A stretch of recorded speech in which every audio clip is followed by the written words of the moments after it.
Fearless Families. This is Dr. Cheryl Schmidt, and welcome to the Fearless Family Health Podcast. In a world that is filled with fear, my hope is to bring you inspiration, information, and support to live more joyfully and more healthy. Come with us as we interview parents, doctors, and experts in all areas of health and vitality. Let's make you the master of your family's future. Hello, everybody, and welcome to the podcast today. Today, I am going to be talking with Lisa Engle of Optimom Coaching. So we decided that we really wanted to reach out and talk about change, and change as becoming a new family, change in your world, in your job. Like, we always have change that we are going to encounter. And sometimes we have a really hard time embracing change in our life. So we were going to talk about that. And to let you know, getting this podcast out was definitely not an easy task. We had technical difficulties. We had to embrace a lot of change ourselves and adaptation just to get this podcast to you. So I thought it was perfect that we had to definitely walk the talk in bringing this information to you. So Lisa Engle is going to be joining us and talking about that. She is a mother of 5, a chiropractic advocate, a lecturer, author, owner of Optimom Coaching, and after nearly 30 years of service as assistant and manager and co-owner of the Atlanta Natural Health Clinic, a chiropractic office in Atlanta, Georgia. At Optimom Coaching, the vision of a well world is held at center with great recognition that to raise healthy and well children, we need healthy and well parents. With nearly 3 decades of service in the chiropractic profession, the language of integrity, function, potential, and inside-out health is one that flows effortlessly, giving a reflective model for moms to grow with as they lead their family's well-being. So welcome, Lisa Engle. Hi, Lisa. Welcome for joining me today on the podcast. I am excited to talk about this topic. It's not specifically physical health that we usually deal with, although it does have a big component to it, but we're going to talk about something that affects more your emotional, psychological health, which, we know that physical, psychological, and emotional go hand in hand, but it's more in that kind of arena. So we're going to talk about embracing change in your life and how that affects your overall health and wellness. So thank you. Welcome. What do you want to start with? Thank you. Well, I think that we could start with saying that we tried this once before, take one.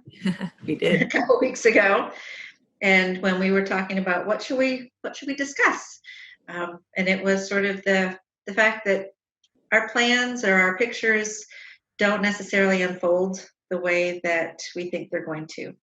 A lot of times it's better, but the change is inevitable and it's part of living. And so I think that our focus today will just begin to embrace the fact that things happen and change is the one constant that we can anticipate in our world, and how we maintain a level of adaptability to that and the level of happiness and ability to function through it so that we can get to the other side and embrace the next part that's going to change. Yeah, so those of you who don't know, a couple of weeks ago, we were supposed to have this discussion, and Zoom did not work for us at all. It was not working for anybody, I guess, that day. So we had to reschedule and we had to adapt to change. So it was like the universe was telling us that, yep, this is what you're supposed to be talking about. This is an important topic. And I think, there's a lot of changes that happen in people's lives, some things that they can sort of prepare for and some things that just kind of blindside them. And people get stuck in a rut for sometimes longer than they need to get stuck. Yeah, that was one aspect of this is being able to be mindful of the time for change. Like sometimes that we do, and I use the example because I work so much with mothers, that we'll be doing things for our children long beyond the season that serves the children well, whether it's tying their shoes longer than they need us to be tying their shoes, or, cutting up their food, when it's time to teach them how to cut their food, or getting them dressed when they can be getting themselves dressed. So those would be like on the little end, little smaller children end. But as they get older, same thing, managing their schedules or managing their money, or buying their clothes. I mean, there's times where we turn things over to others, and we sometimes miss the fact that because we've gotten used to doing it, and there was a season and a time that it was appropriate, but that there's times where we're ready for change, and we sometimes forget or miss that. I think a couple weeks ago when we were discussing adding or coming to the topic of change and adaptability, I had several days that felt hijacked. I had plans for this is my to-do list. I'm going to connect with these people. I'm going to have these appointments. I'm going to serve these people over here. I'm going to check these things off the list as far as year-end things, whether it was taxes or whatever. And my days did not unfold with the way that I had anticipated. They unfolded. I still chose to give my attention and to prioritize things in a way that at the end of the day I was at peace with. But it wasn't what I had originally set forward as my plan. So maintaining an ability to be able to change, and I see this happen especially in families where somebody gets an idea of what an outing is going to entail, or what an evening is going to entail, or what the dynamic for an event is going to be. And because or in practice, I don't know how much of your audience is practitioners, but in practice, you have a perception of how things are going to unfold, procedurally, or there are so many other variables that are not you. Yeah. Being able to have relationship that's healthy and appropriate responses to all those other variables, i.e. people. Yeah, I definitely see that. And I think for me, if I push away that change and I don't adapt to it, it just heightens our sympathetic overdrive. It puts more stress on us, and that affects not only us and our health, but the people around us too, and our children and our families. So it's a lot harder for everybody if you have that. Absolutely. Yeah. Yeah, and what you just referenced in terms of the sympathetic versus the parasympathetic, which is the restorative, right? I mean, like it's that reset, that's the nourish and nurture aspect. They both have their appropriate times. They're both functioning, but they need turns leading the dance, so to speak, in our lives. And so being able to take that breath and going, okay, this isn't how I was running it. There's these other things. So let me incorporate and adapt to how do I most appropriately respond in a healthy, functional way. Whether it's functional as far as relationship, functional in terms of systems that need to be reevaluated. Because it's easy to focus on all the things that are wrong as opposed to how do we make them right. Yeah, and we have to realize that there's other people involved in our lives. And so just as a example, right now everyone's doing the tidying up thing with the Right. Everybody's doing that, and that's great to like get rid of the things in your life that are overwhelming you. And we probably have way too much stuff that we don't need anyway. But I come up with, what's that? I said that we don't love. Yes, that we don't love or don't need. Some things I need, I don't necessarily love. But, but I have a husband and 4 children, and some of the things that I don't necessarily love, they might love. Right. So I can get myself all up in it, worked up and stressed out, and because there's stuff around that I don't like and I think I should get rid of because that's what it tells me to do. Right. But my children find joy in it, or my husband just does not want to let it go when he finds joy in it. So like I said, it's harder, I think, when there's more people that I wouldn't say trying to accommodate, but there's more people in your life that you have to take into account. Absolutely. And like, for instance, when we talked in our previous interview, I talked a little bit about how with a mom and in the coach work that I do, we create this big picture and then we sort of Google Map, zoom in and zoom out and zoom in and zoom out. And that's on an individual basis, of who are we as healthy, well people, right? Who are we as a healthy, well family? Mm-hmm. Who are we as a healthy and well team? And so incorporating that picture isn't just my version of the picture, but it would require looking at how do my children see our family as healthy and well, and what do they have? What does my husband or partner see as needed and wanted as part of our picture? And being able to embrace that as opposed to resisting that. And if there's not an embrace, but it's not really resist either, like, is there peace? Like, can you find peace in it? You don't have to necessarily say, okay, that's an important part to you. I don't want to do that, but okay, it can be part of the picture, whether it's an activity or.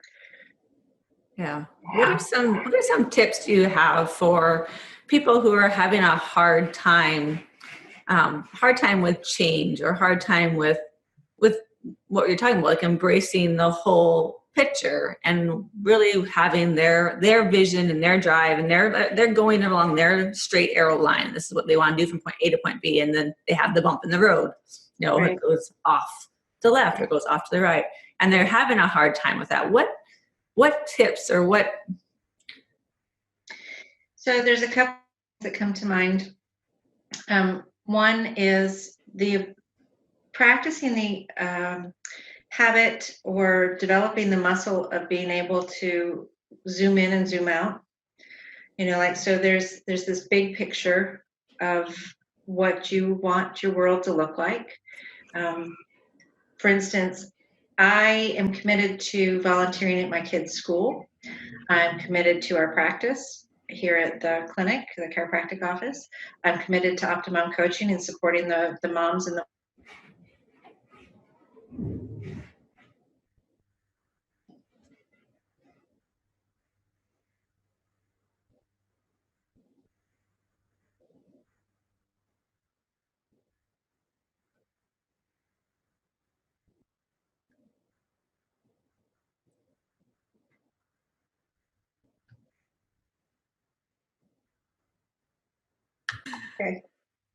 Okay, we had a little technical difficulty there. See, we are embracing the change. So you were just talking about how you were trying to focus on what you are committed to Right. help with a tip. So if you want to.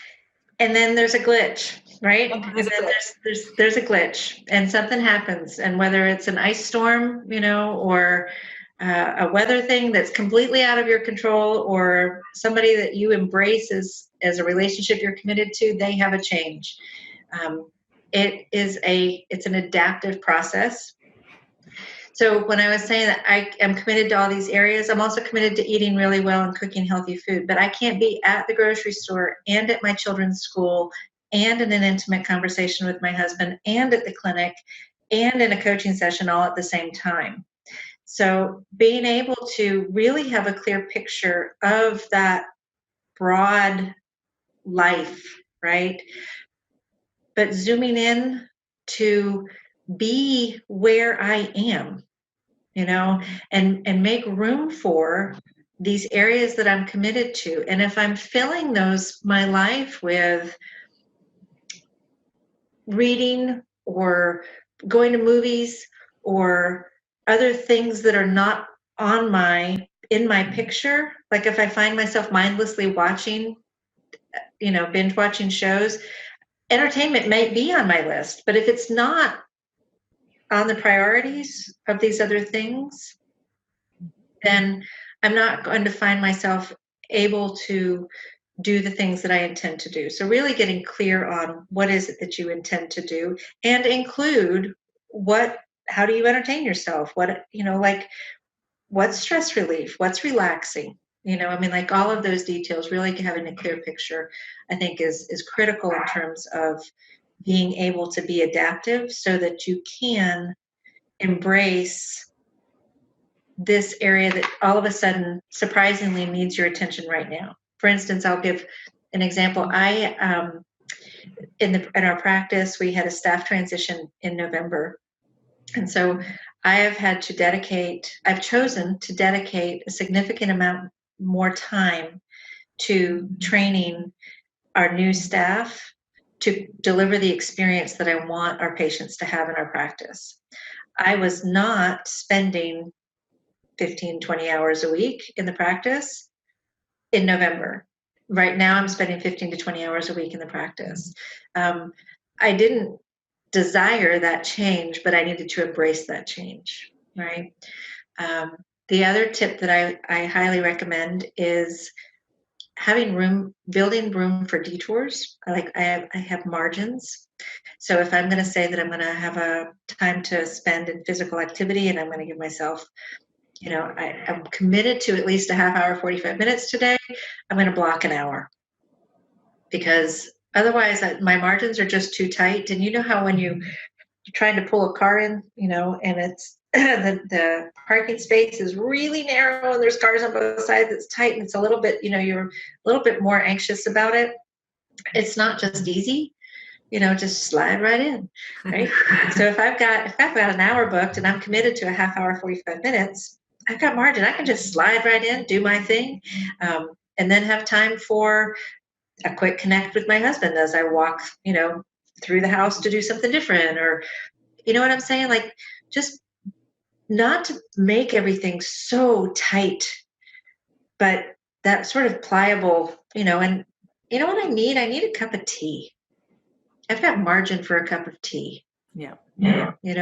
It for me, it's been extremely helpful to be able to practice and develop that muscle of tuning in to what are the most important parts for my day, for myself, for my relationships, for my practice, for my coaching company. Like, what are the next most important pieces?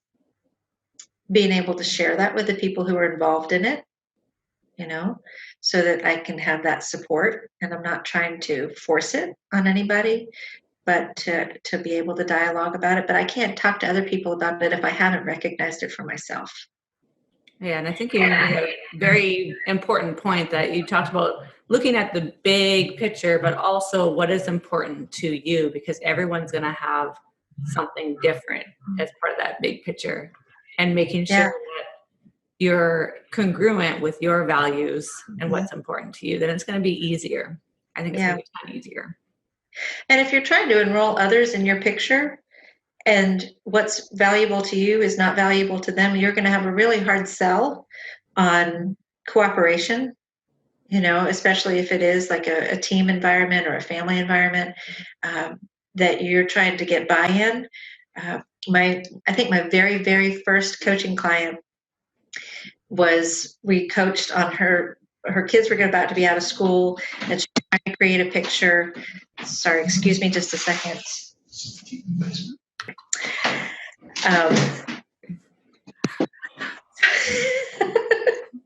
It's perfect, because this is what we're talking about. Right. There's always bumps. Exactly what we're talking about. Little glitch, little detour. Yep.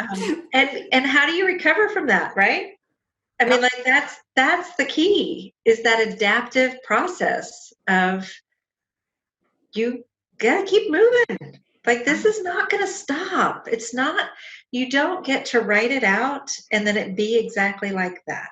Yeah. Well, and you've seen that graph that talks about success, from like, everyone thinks success is a straight line. It's all these squirrely wigglies, like loopy loops and down the hill and up the, all this stuff. Right. So, and that's how life is. And it's not just business success. It's absolutely, it's your relationship success. It's your financial success. It's your physical health success. It's everything in your life has those ups and downs and valleys.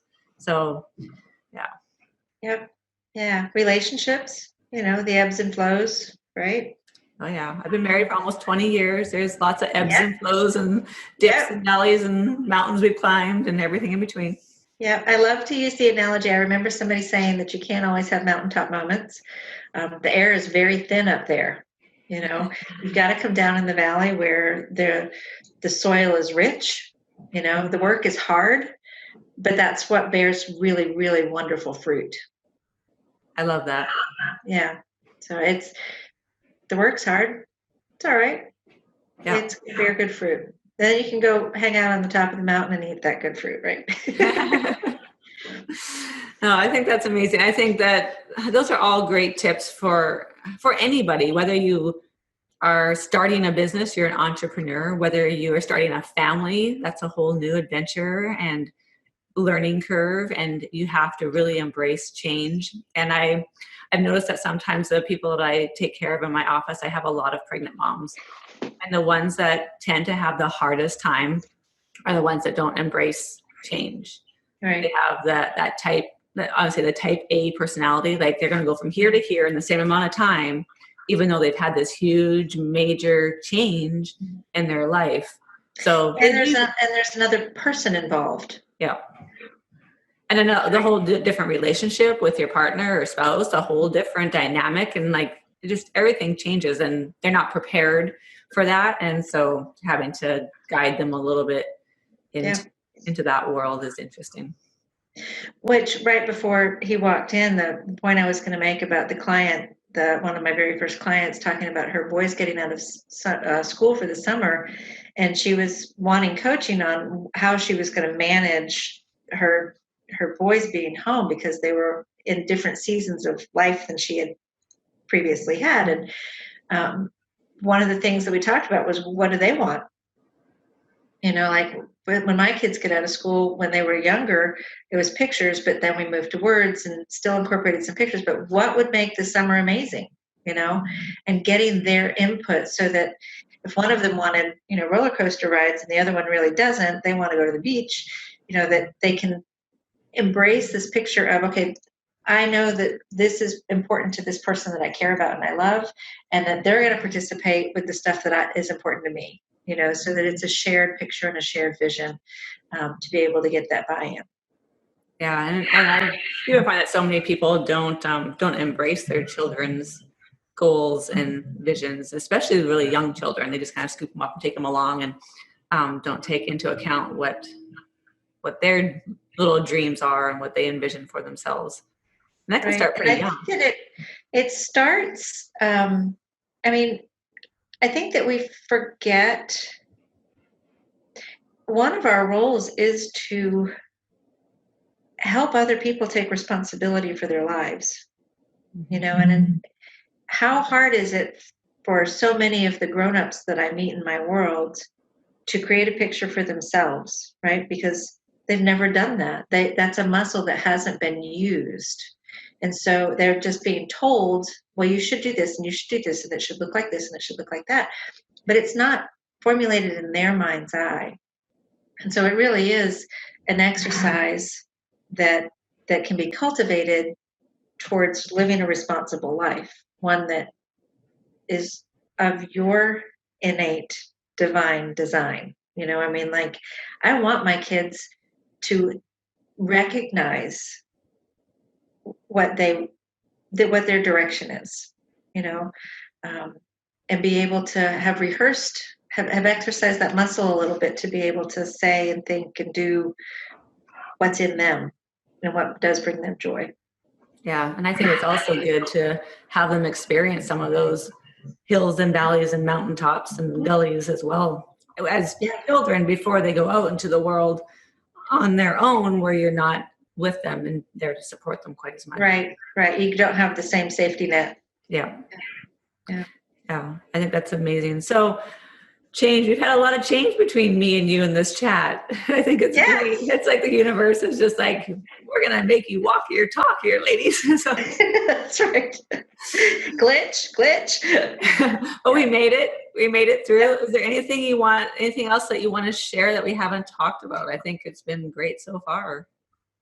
Well, I appreciate the shift that you are continuing to allow in your world.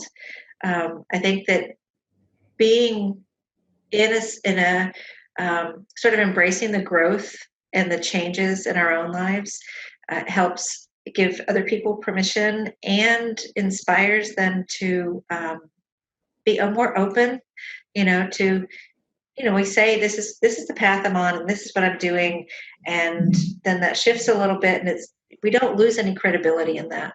I just want to applaud your willingness to continue to participate with how you're led, and to be pliable and edited towards continuing to serve.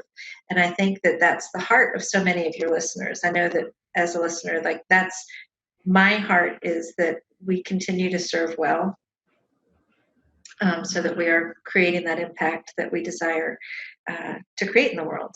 Like that we really are moving people towards healthier levels, and that big picture, all the different aspects that we referenced. I think probably prior to you recording, but just having the social, emotional, the physical, nutritional, financial, relational, just all of those pieces require a level of health in order for us to be functional people that are adapting to the changes that are happening. And if we're not able to adapt, then we fall victim to these changes. And we have a responsibility to respond, able to respond. That's the key, right?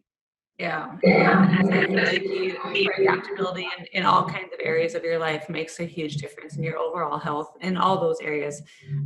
And thank you. I appreciate everything that you're doing as well. And it isn't easy for anybody out there, like being on a podcast and putting yourself out there. And there will be definitely mistakes that I make and things that I say that I can't believe I said, and things that, but yeah, I mean, I honestly don't even, sometimes don't even listen to some of the podcasts back before I put them out there, because I'm like, oh, I don't want to listen to it. But I think all my guests do great. That's what we all think, right? Everyone else is doing great, but you yourself, it's like, oh, I don't like listening to that.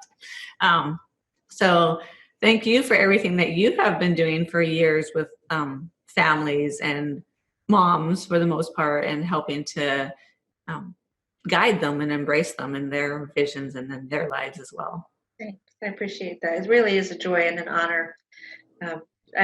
Watching mothers become healthier, more functioning people is just, it's awe-inspiring for me. I mean, like, it just is, it's so joyful.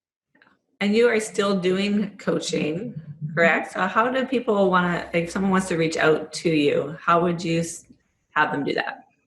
There's a optimumcoaching.com, OPTIMOM coaching.com. Great. And we'll have the link to that in the show notes. And I have a website now. It's just called fearlessfamilyhealth.com. So you can go on there and read all the show notes and find the links to things and connections to people if you want to meet up with someone specifically and reach out to them for more information. So thank you, Lisa, so much for sharing. And thanks for going over all the bumps in the road with me on getting this recorded. My joy. Thanks so much. Bye. Thank you for joining us on the Fearless Family Health Podcast. Show notes and resources covered in this podcast are available on our website at fearlessfamilyhealth.com. You can also join in on the conversation with other fearless families on our Facebook group, Fearless Family Health. If you like what you hear and want to hear more, please subscribe to upcoming casts and rate us on iTunes. And also, don't forget to share it with your friends so we can all be fearless.